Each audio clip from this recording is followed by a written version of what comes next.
Hello, my new little briochers. Here is the video that I promised you. It should show you all that you need to finish this cowl that my model Allie is wearing for you. If you have any questions, just email me back or contact me through YouTube. So if you're ready, let's begin. Okay, so I'm getting ready to show the Brioche, and this is for the people that throw or hold your yarn in your right hand. Your yarn must be in front as you make your bark stitch. When you do that, it causes the yarn over this purl stitch. So there's the bark. Now we need to do the slip one yarn over that follows a bark. You bring the yarn in front, slip the purl stitch, and then bark. And we call it bark because it's got a knit stitch with a contrasting, or it could be same color too, yarn over.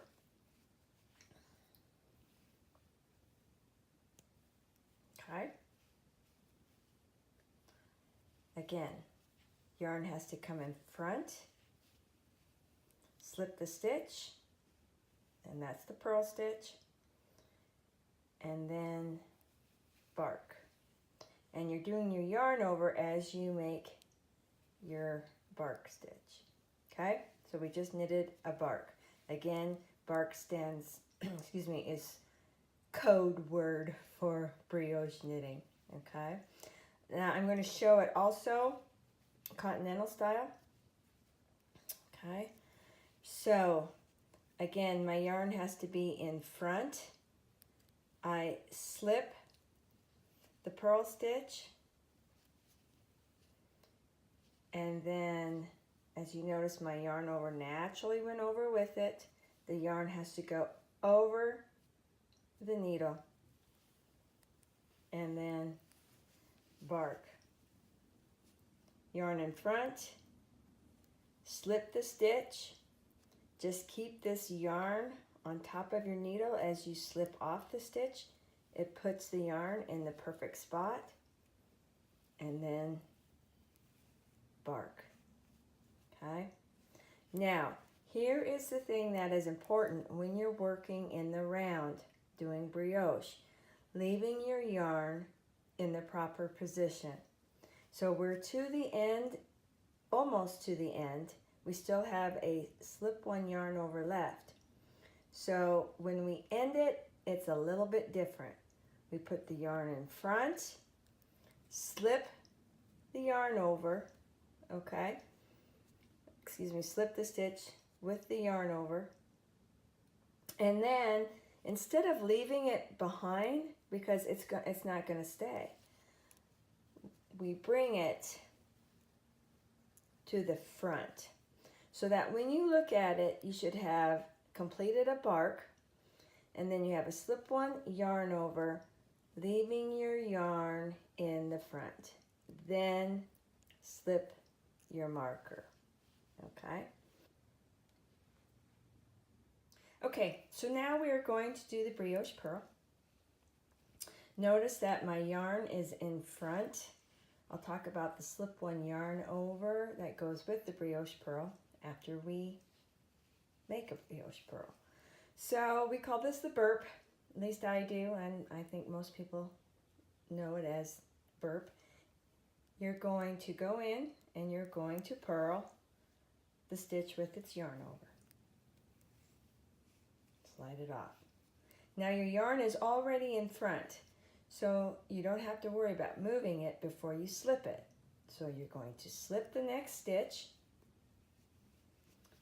then you're doing your yarn over, but you have to bring it back in front again so that you could do a purl stitch, or what we call the burp stitch. So we go in, we burp, yarn's already in front, slip one, yarn over, burp. Let me show you continental. So, we just finished the burp stitch. So again, our yarn has to stay in front. Go in to slip the next stitch, which should be a knit stitch. You slide it off and just keep the yarn over the needle as you slide off the stitch. Bring the yarn back to the front and purl.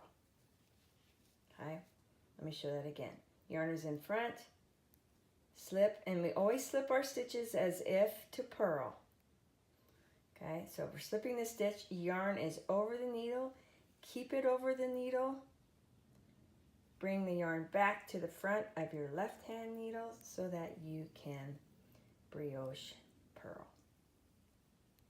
Okay, now our yarn finishes with a purl stitch. It's naturally in the front.